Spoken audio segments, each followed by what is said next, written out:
students, welcome to my YouTube channel Babita Singh Chemistry Classes. This lecture is for 9th class for biology and this is the fourth lecture. Okay, in last lecture we have discussed about the cell, important components of the cell, that is the nucleus, cytoplasm और एक और पढ़ा था हमने plasma membrane. ठीक है, तो plasma membrane के थ्रू कौन कौन से प्रोसेस होते हैं वो सारी चीज़ें हमने पढ़ ली थी. साइटोप्लाज्म के बारे में पढ़ लिया था और न्यूक्लियस के बारे में पढ़ लिया था.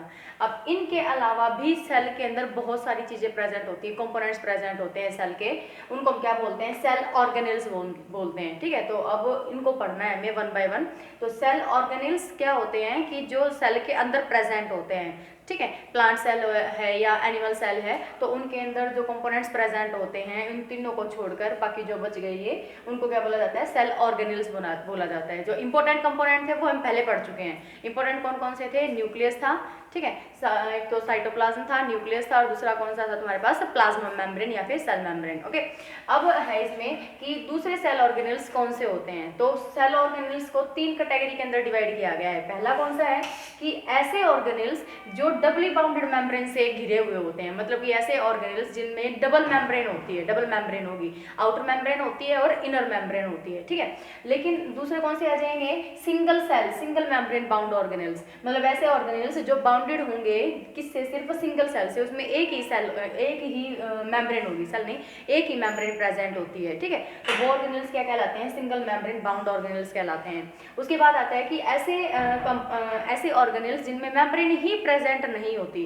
ओके, तो वो कौन कौन से होते हैं? राइबोसोम्स है और सेंट्रोसोम है. जिसमें मेम्ब्रेन ही प्रेजेंट नहीं हो, विदाउट मेम्ब्रेन ये काम करते हैं, उनको क्या बोला जाता है? विदाउट, मतलब ऐसे ऑर्गेनेल्स जिनमें मेम्ब्रेन प्रेजेंट नहीं है. ओके, तो वो कितने हैं? राइबोसोम्स है और कौन सा है? सेंट्रोसोम. ये दो होते हैं. जिसमें सिंगल मेम्ब्रेन प्रेजेंट होती है वो कौन से होते हैं? लाइसोसोम्स होते हैं. और जिनमें डबली बॉन्डेड होते हैं, सॉरी, डबल मेम्ब्रेन प्रेजेंट होती है उनको क्या, वो कितने होते हैं? 5 होते हैं. ठीक है, पहला कौन सा है? एंडोप्लाज्मिक रेटिकुलम, सेकंड है गोल्गी अपैरेटस, थर्ड है माइटोकॉन्ड्रिया और फोर्थ है प्लास्टिड्स और फिफ्थ है वैक्यूल्स. ठीक है, आप इनको नोट डाउन भी कर सकते हो.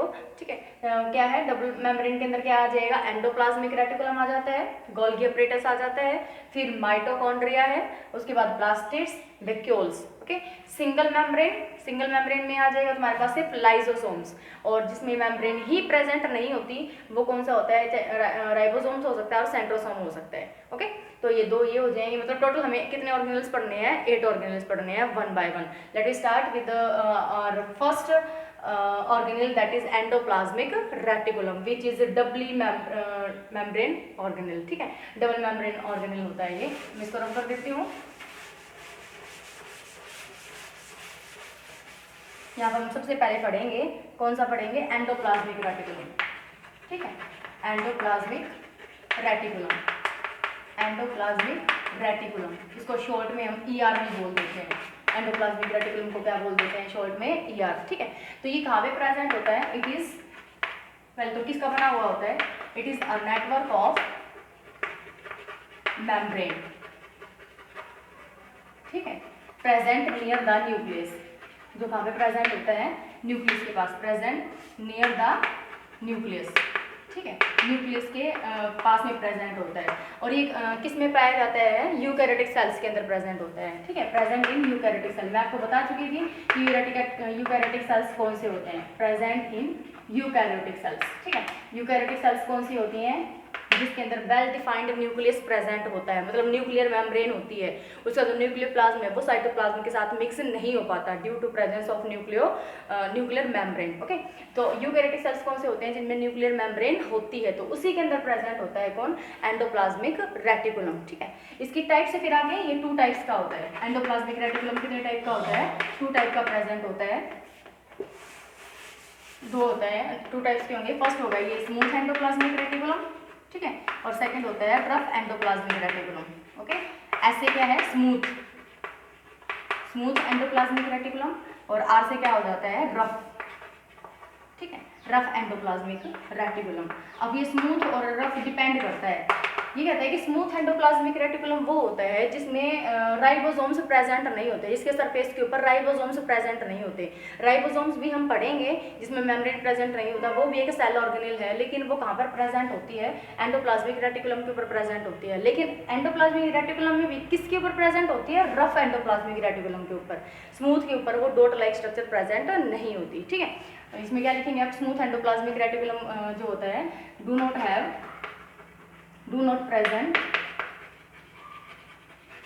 Present ribosomes on surface. ठीक है, सरफेस के ऊपर राइबोसोम्स प्रेजेंट नहीं होते, उसको क्या बोलते हैं, स्मूथ, बिल्कुल स्मूथ लाइन होती है, वहाँ पर एंडोप्लाज्मिक उसके राइबोसोम्स प्रेजेंट नहीं होते। लेकिन रफ एंडोप्लाज्मिक रेटिकुलम के अंदर क्या होता है, राइबोसोम्स प्रेजेंट। यहाँ पर क्या लिखोगे आप, राइबोसोम्स प्रेजेंट। राइबोसोम्स जो होते हैं वो क्या होते हैं, प्रेजेंट होते हैं। ठीक है, डॉट लाइक स्ट्रक्चर जो है वो किसमें प्रेजेंट होंगी, रफ एंडोप्लाज्मिक रेटिकुलम के अंदर प्रेजेंट होती है, और जो स्मूथ एंडोप्लाज्मिक रेटिकुलम है उसके अंदर राइबोसोम्स प्रेजेंट नहीं होते।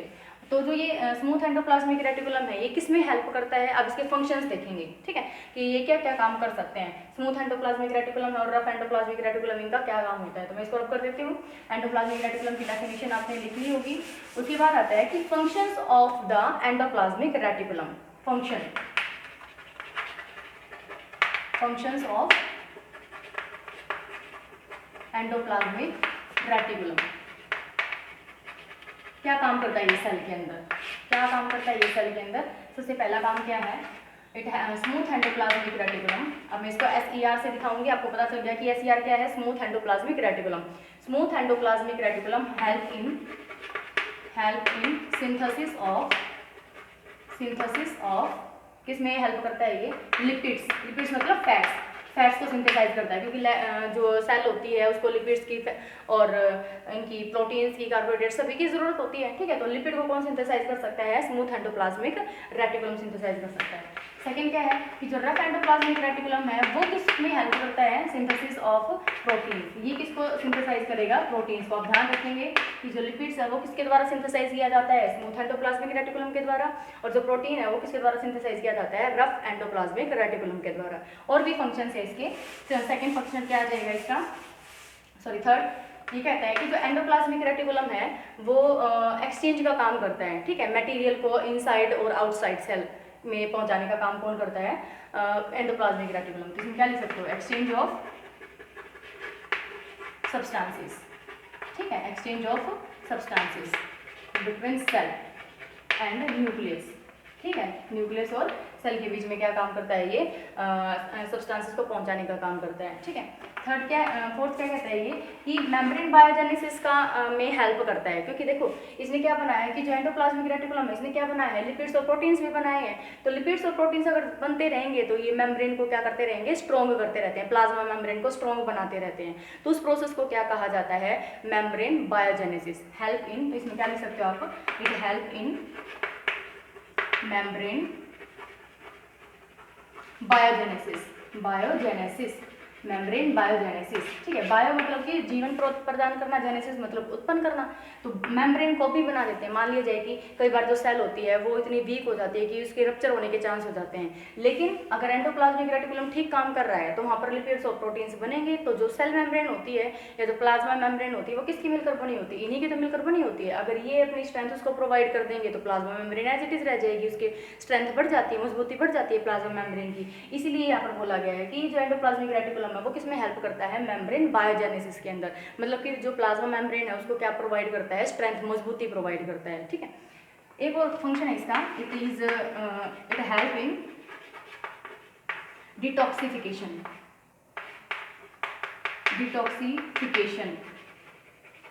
ठीक है, of the cell, detoxification of the cell. Detoxification का मतलब क्या होता है, देखो यहाँ पे टॉक्सिक वर्ड आप समझ पा रहे होंगे। टॉक्सिक चीज़ क्या होती है, जो बहुत ही खराब चीज़ होती है, जो मतलब किसी भी चीज़ को खराब कर सकती है। जैसे सेल है, सेल के अंदर अगर टॉक्सिक सब्सटेंस ज़्यादा बनने लग जाएंगे तो जो सेल है वो उसके अंदर का मटीरियल खराब होने लग जाएगा, सेल रप्चर होनी स्टार्ट हो जाएगी। तो कहते हैं कि वो इसमें हेल्प करता है। क्या काम करेगा ये एंडोप्लाज्मिक रेटिकुलम, कि जहाँ भी जिस भी पॉइंट के ऊपर वो सब्सटेंस बन रहा है, टॉक्सिक सब्सटेंस बन रहा है, तो उसको वो किस में कन्वर्ट कर देता है, सिंपल सब्सटेंस के अंदर कन्वर्ट कर देता है, ठीक है। तो सिंपल सब्सटेंस के अंदर कन्वर्ट कर देगा, चाहे वो लिपिड्स में, प्रोटीन्स में, किसी में भी कन्वर्ट कर देगा, तो वो क्या रहेगा, सेल के लिए बेनिफिशियल रहता है, ठीक है। ये हो गया। एक और फंक्शन आप इसका लिख सकते हो कि ये किस में हेल्प करता है, बायोकेमिकल, मतलब कि साइट, जगह प्रोवाइड करता है, क्या क्या किसके लिए, रिएक्शंस के लिए, ठीक है, क्योंकि सेल के अंदर डिफरेंट टाइप्स ऑफ रिएक्शंस होती रहती है ना, तो उनके लिए ये क्या प्रोवाइड करता है, साइट प्रोवाइड करता है, जगह प्रोवाइड करता है। तो क्या लिख सकते हैं आप, it provides sites for biochemical reaction, ठीक है, बायोकेमिकल रिएक्शन। तो नई बात, बायोकेमिकल रिएक्शन मतलब कि जो सेल के अंदर जो रिएक्शंस होती हैं, ठीक है, उनके लिए जगह प्रोवाइड करता है कि भाई जितनी भी रिएक्शंस होंगी वो यहाँ पर हो सकती हैं आके, समझ में बात। तो ये क्या था तुम्हारे पास, एंडोप्लाज्मिक रेटिकुलम, इसका डायग्राम भी दे रखा है बुक के अंदर अच्छे से। और इसमें क्या है, नेटवर्क ऑफ होता है, ये मेम्ब्रेन का नेटवर्क होता है जो न्यूक्लियस के पास प्रेजेंट होता है, जिसके ऊपर क्या लगे हुए होते हैं, राइबोसोम्स लगे होते हैं। और राइबोसोम्स का क्या काम होता है, प्रोटीन का सिंथेसिस करना, ठीक है। और ये जो प्रोटीन यहाँ पे सिंथेसाइज होता है, फिर ये डिफरेंट सेल ऑर्गेनल्स के पास ये पहुंचा दिया जाता है जहाँ भी प्रोटीन्स की जरूरत होती है। क्लियर। चलो नेक्स्ट चलते हैं हम कहाँ पर, सेकंड जो हमारे पास था कौन सा, गोल्गी अपरेटस। गोल्गी अपरेटस पढ़ेंगे। जो गोल्गी अपरेटस है वो किसके द्वारा दी गई है टर्म, कैमिलियो था एक, ठीक है, साइंटिस्ट था गोल्गी, कैमिलियो गोल्गी, उसके द्वारा दी गई थी ये गोल्गी अपरेटस टर्म जो है, ठीक है। सेकेंड गोल्गी अपरेटस,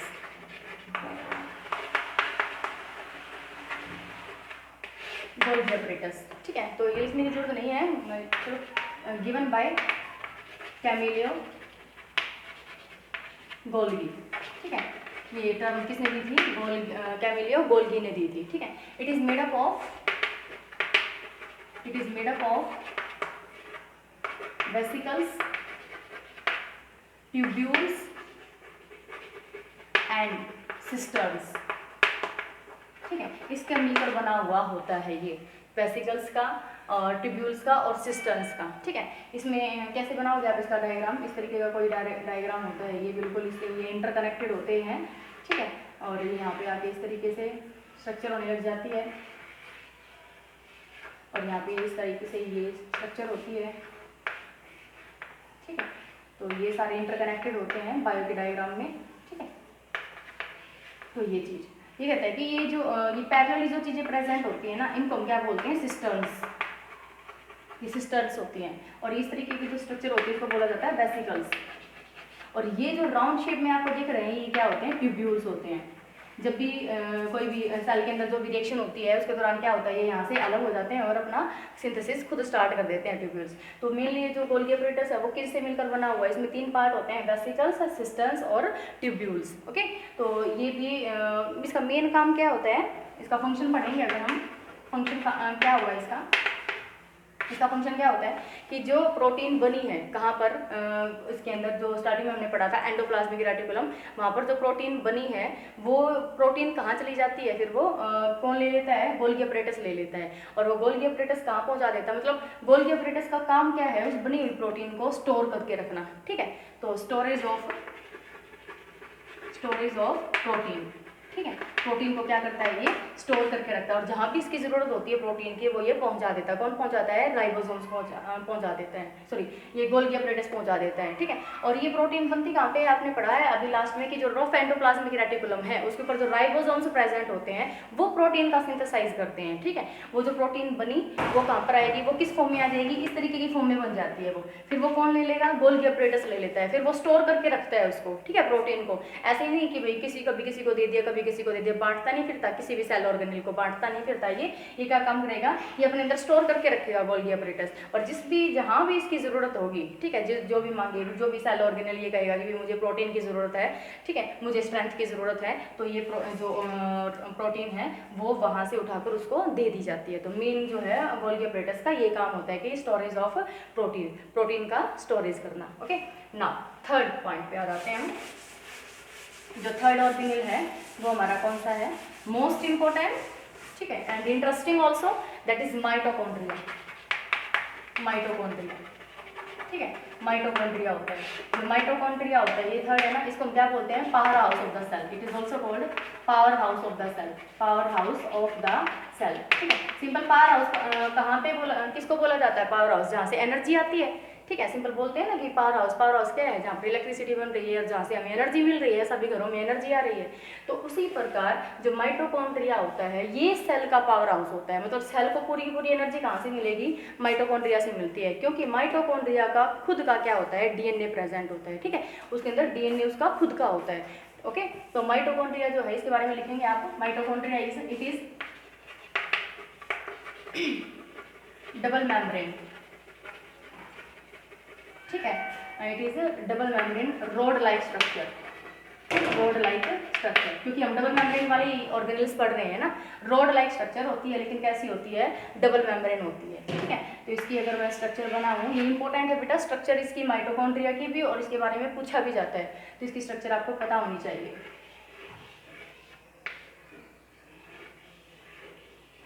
तो इस तरीके की कोई इसकी स्ट्रक्चर होती है। ठीक है, और इसी के अंदर ही क्या प्रेजेंट होता है, ये डीएनए प्रेजेंट होता है, और इसके अंदर क्या प्रेजेंट होता है, ये राइबोसोम्स प्रेजेंट होते हैं। ठीक है, और अंदर ये प्रेजेंट होता ही है, ये क्या है, सिंपल मटेरियल प्रेजेंट होता है। ओके, तो ये क्या है, आउटर मेम्ब्रेन है।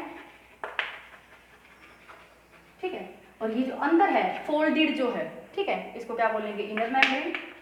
ये इनर मेम्ब्रेन है। ठीक है, इनर मेम्ब्रेन है। ये जो गोल गोल है यहाँ पे राउंड लाइक स्ट्रक्चर है, उनको क्या बोला जाता है, राइबोसोम्स। आप ध्यान रखेंगे, राइबोसोम्स हमेशा कैसे होते हैं, राउंड स्ट्रक्चर के होते हैं। ठीक है, और ये क्या प्रेजेंट है, हर एक जगह पे क्या प्रेजेंट होता है, डीएनए। मतलब इसकी खास बात क्या है कि माइटोकॉन्ड्रिया का खुद का डीएनए प्रेजेंट, खुद का डीएनए होता है। अदरवाइज डीएनए हम किस में पढ़ते हैं, न्यूक्लियस के अंदर पढ़ते हैं। तो ये माइटोकॉन्ड्रिया जो है वो उसके अंदर क्या प्रेजेंट होता है, डीएनए प्रेजेंट होता है। तो अगर कोई पूछ ले कि माइटोकॉन्ड्रिया का पावर हाउस क्यों बोला जाता है, क्योंकि सारी की सारी जो एनर्जी है सेल की वो किसके थ्रू मिलती है सेल को, माइटोकॉन्ड्रिया के थ्रू, क्योंकि स्टोर करके रखता है, एटीपी बनाता है ये। ठीक है, एटीपी को अपने अंदर स्टोर करके रखता है, तो जहाँ भी एनर्जी की जरूरत होती है वो इसको प्रोवाइड कर देता है। ठीक है, इट इज ऑल्सो, ये नाम इसका जानना जरूरी है आपको, एक नंबर में आ सकता है, which cell organelle is called power house of the cell. तो कौन सा सेल ऑर्गेनेल है, mitochondria. Mitochondria is known as the power house of the cell. It is made up of double membrane. ठीक है, डबल मेम्ब्रेन से मिलकर बना हुआ होता है। आउटर मेम्ब्रेन होती है जो प्रोटीन का सिंथेसिस करती है। ठीक है, तो इसके फंक्शन लिख लो आप, फंक्शन लिखेंगे आप इसके फंक्शंस क्या है, outer membrane help in, outer membrane help in protein synthesis. ठीक है, प्रोटीन सिंथेसिस, प्रोटीन सिंथेसिस ये लिख सकते हो। और जो इनर मेम्ब्रेन होती है, inner membrane is folded. Inner membrane कैसी होती है इसकी, इज फोल्डेड। ठीक है, फोल्डेड होती है इनर मेम्ब्रेन, कैसी होती है, फोल्डेड होती है। थर्ड क्या लिख सकते हो, इट हैज इट्स आउन डीएनए। इसका खुद का क्या होता है, डीएनए होता है। ठीक है, it is the storage of, या फिर साइट लिख सकते हो, it is a site for storage of energy, storage of energy. Clear होगी बेटा आपको।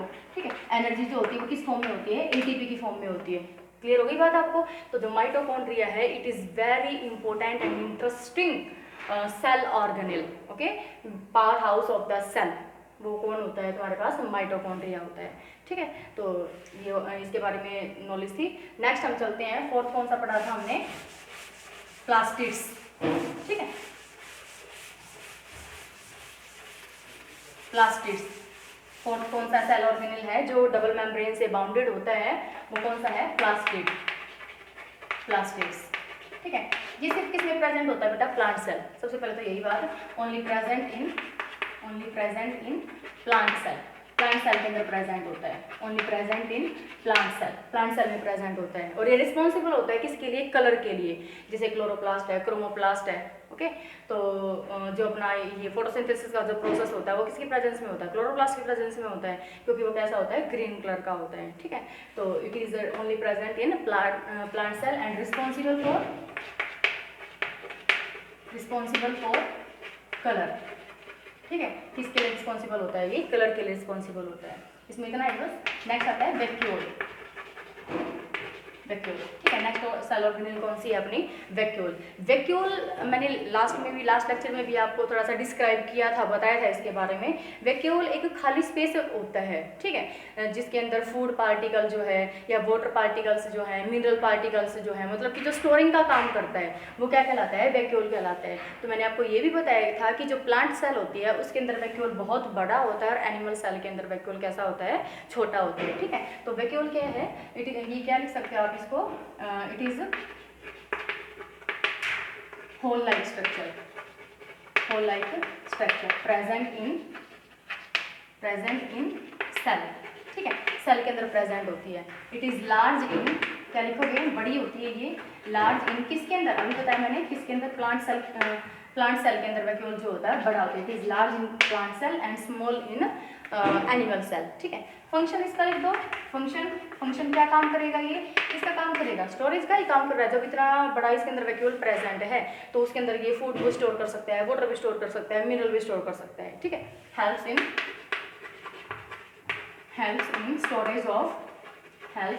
storage of food, water and minerals। Clear हो गई बेटा आपको बात कि जो वैक्यूल्स होते हैं उसका साइज बड़ा होता है किसके अंदर? प्लांट सेल के अंदर, और छोटा साइज होता है किसमें? एनिमल सेल के अंदर। मेन काम क्या है इसका? फंक्शन क्या है कि स्टोरेज करता है। ये किसकी? फूड की, वाटर की और मिनरल्स की स्टोर करके रखता है, और जब भी किसी भी सेल ऑर्गेनेल को जरूरत होती है तो ये उनको प्रोवाइड कर सकता है। ओके, और ये तो हमने क्या पढ़ लिया कि वो सेल ऑर्गेनेल्स जो डबली बॉन्डेड थे, मतलब कि डबली मेम्ब्रेन थे, जिनकी मेम्ब्रेन कैसी थी? डबल थी। डबल मेम्ब्रेन से वो मिलकर बने हुए होते हैं। ठीक है, अब बारी आती है किसकी? जिसमें सिंगल मेम्ब्रेन प्रेजेंट है। उसमें हम एक ही ऑर्गेनेल था आपके पास, आपने नोट डाउन किया होगा, वो कौन सा था? लाइसोसोम। Okay, lysosome. नेक्स्ट कौन सा है हमारे पास जो सिंगल मेम्ब्रेन होता है? लाइसोसोम। 6 लाइसोसोम्स। ठीक है, लाइसोसोम्स, इसको हम सुसाइडल बैग भी बोलते हैं। इट इज करके लिखेंगे, it is a single cell, it is a single membrane, it is a single membrane cell organelle, cell organelle. ठीक है, ये कैसा होता है? सिंगल मेम्ब्रेन सेल ऑर्गेनेल है। और it is also called suicidal bag, suicidal bag. It is also called suicidal bag. ठीक है, सुसाइडल बैग भी बोला जाता है। आपके लिए क्वेश्चन है ये, ठीक है, कि आप पता लगाएंगे कि इसको सुसाइडल बैग क्यों बोला जाता है। अच्छा, इसका मेन फंक्शन क्या है? लाइसोसोम का फंक्शन क्या है? बहुत इंपॉर्टेंट फंक्शन है बेटा इसका, कि बाहर से अगर सेल के अंदर कोई भी ऐसी फॉरेन पार्टिकल एंटर कर जाता है जो सेल को हार्म कर सकता है, उसके लिए खतरा पैदा कर सकता है सेल के लिए, ठीक है, सेल के अंदर जाके उस सेल को डैमेज कर सकता है, तो अगर लाइसोसोम प्रेजेंट तो होगा ही, एनिमल सेल है, ठीक है, ओबियसली, तो वो उसको क्या कर जाता है? इनगल्फ कर जाता है, खा जाता है उसको। ठीक है, कि वही मान लीजिए कि कोई भी फॉरेन पार्टिकल आया, ये मान लीजिए कि सेल ऑर्गेनेल है, ये लाइसोसोम है, ठीक है, और ये पूरी सेल है, उसके अंदर ये लाइसोसोम प्रेजेंट है जैसे, ठीक है, तो यहाँ पर क्या है? कोई भी फॉरेन पार्टिकल जो है वो यहाँ पर एंटर कर चुका है, और वो किसको अफेक्ट करने वाला है? न्यूक्लियस को। मान लीजिए कि न्यूक्लियस है, इसको अफेक्ट करने वाला है ये फॉरेन पार्टिकल, ठीक है, तो उससे पहले क्या करेगा? ये इसको कैप्चर कर लेगा, उसको क्या कर देगा? यहीं पे यहीं डैमेज कर देता है, खत्म कर देता है। समझ में आई बात? इसलिए इसलिए इसका काम क्या होता है कि भाई ये जो फॉरेन पार्टिकल्स होते हैं उनसे बचाने में ये हेल्प करता है। ठीक है, तो फंक्शन क्या लिखोगे आप इसका? It helps in engulfing the foreign particle। ठीक है, foreign particles which can affect, जो अफेक्ट कर सकते हैं, which can affect, किसको अफेक्ट कर सकते हैं? सेल को, तो उनको खुद ही क्या करता है? ये खुद ही खा जाता है। लेकिन एक टाइम ऐसा भी आता है जब सेल है वो मतलब कि पूरी डैमेज हो जाती है, तो उस टाइम पे लाइसोसोम उस पूरी सेल को इनगल्फ करने का काम कर सकता है, तो इसलिए इसको क्या बोला जाता है? सुसाइडल बैग, खुद को ही खत्म कर जाता है वो। ठीक है, तो आपको इसका एग्जैक्ट मीनिंग पता लगाना है कि सुसाइडल बैग होता क्या है, इसको सुसाइडल बैग बोलते क्यों हैं।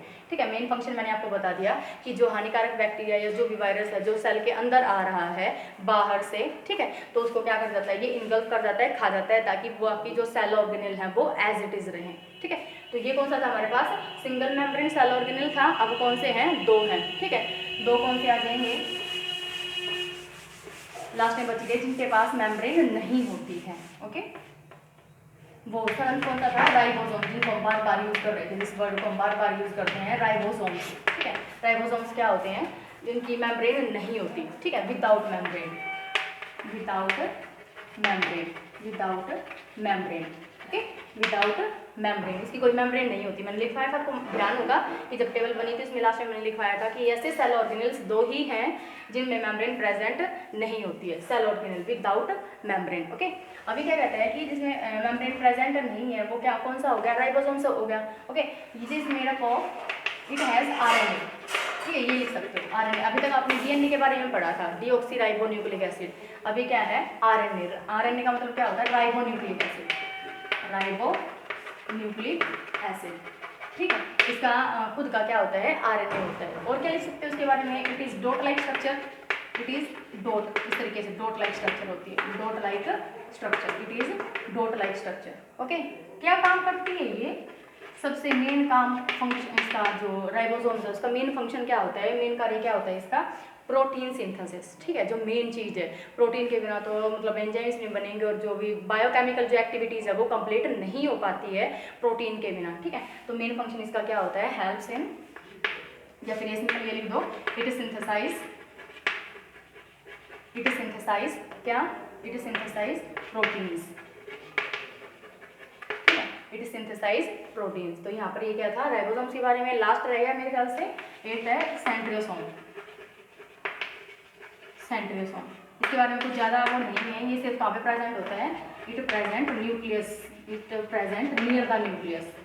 ठीक है, near the nucleus, near the nucleus बेटा। और ये हेल्प करता है सेल डिवीजन के टाइम पे, जब सेल डिवाइड होना स्टार्ट होती है, क्योंकि एक सेल जब डिवाइड होती है तो डिप्लॉइड बनता है। ठीक है, इस तरीके से मतलब कि एक सेल डिवाइड हो गई, फिर 2 सेल बन गई, 2 से 4 बन जाएंगी, 4 से 8 बन जाती हैं। तो सेल डिवीजन के काम टाइम पे सिर्फ ये हेल्प करता है। इसमें क्या लिख सकते हो, इट हेल्प्स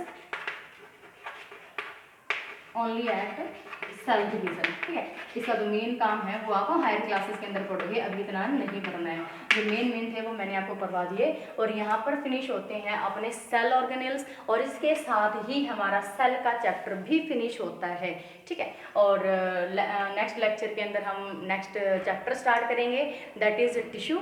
तो कंटिन्यू रहने के लिए आप चैनल को सब्सक्राइब जरूर कर लीजिए बेटा, प्रेस कर लीजिए बेल आइकन को, ताकि कल का जो लेक्चर है उसकी नोटिफिकेशन आपको फटाफट से मिल जाए। जैसे ही लेक्चर अपलोड होता है वैसे ही आपको नोटिफिकेशन मिल जाए। ठीक है, मुझे ये है कि आपको समझ आ गया होगा। कल स्टार्ट करते हैं अपना next lecture, that is tissue. Okay, till then thank you.